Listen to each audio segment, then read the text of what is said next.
Welcome back, True Seeker. In the headlines, Grand Canyon basketball player Oscar Frayer dies in a car accident 57 hours after his game against Iowa in March Madness, in what was the school's first ever game in the March Madness college basketball tournament.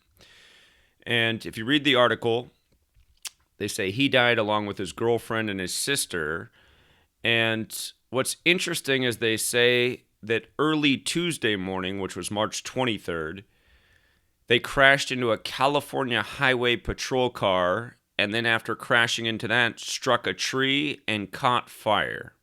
That's per the news. So they crashed into a highway patrol car, and then a tree, and then caught fire, and all three people died 3 days after the March Madness tournament game, Grand Canyon's first ever.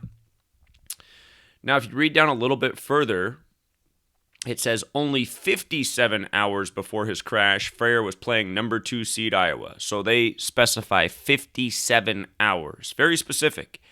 And notice what his name equals in Gematria. Oscar Frayer, 57. And again, that's considered the most pure cipher in Gematria. Faith Giovanni wrote about it in her book, The Divine Triangle. Manly P. Hall wrote about it in his book, The Secret Teachings of All Ages. Again, I learned this in 2013, this exact cipher right here from those books, and have been applying it to news and showing how every single day the stories we read are clearly encoded with this language. Why specify 57 hours? Now notice further, the day they crashed, March 23rd, 2021, it was a date with 67 numerology, and blood sacrifice equals 67, as does human sacrifice. And it wasn't just him that died, his girlfriend and his sister died as well.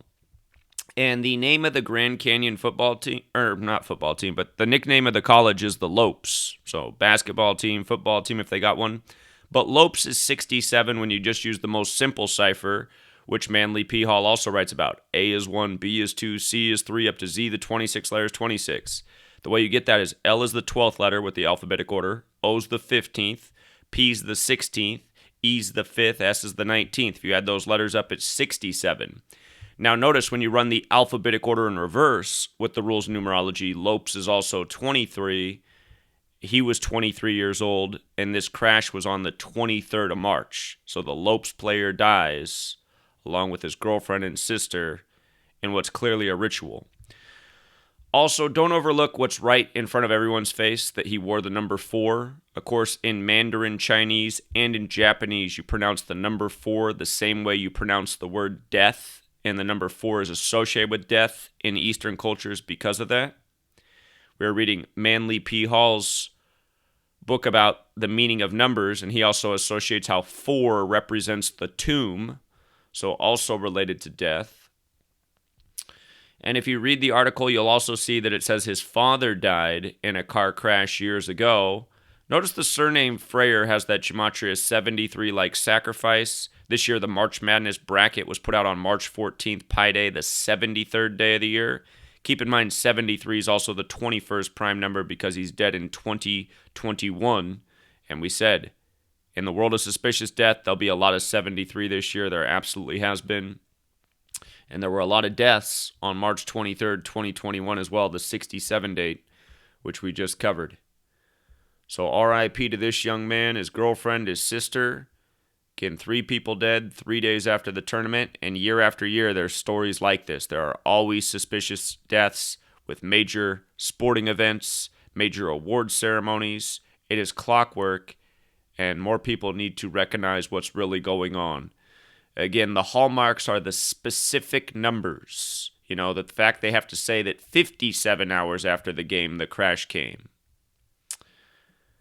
And again, was there even really a crash, or is this the stage scene to cover up what really happened? Can you imagine crashing into a police car and a tree and your car blowing up and everyone dying? I mean,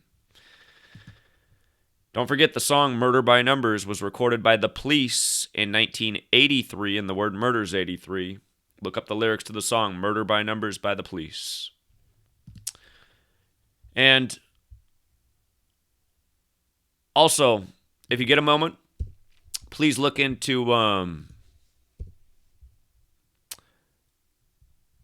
That is so weird. I was going to tell you guys to look into, there it is. There it is. Looks like somehow I lost an internet connection.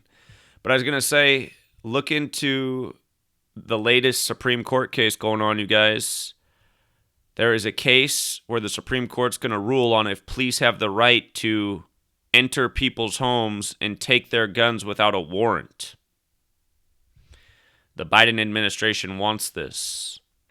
And don't get caught up in that whole Democrat-Republican thing. The Democrats do their thing. The Republicans do their thing. Some people love one side, hate the other. That's the way they play us. But this is a two-party system that's two wings of the same bird. And, yeah, seriously, signs of the time right there. Warrantless gun seizures. Sounds very American. We need to wake up, people. Till next time.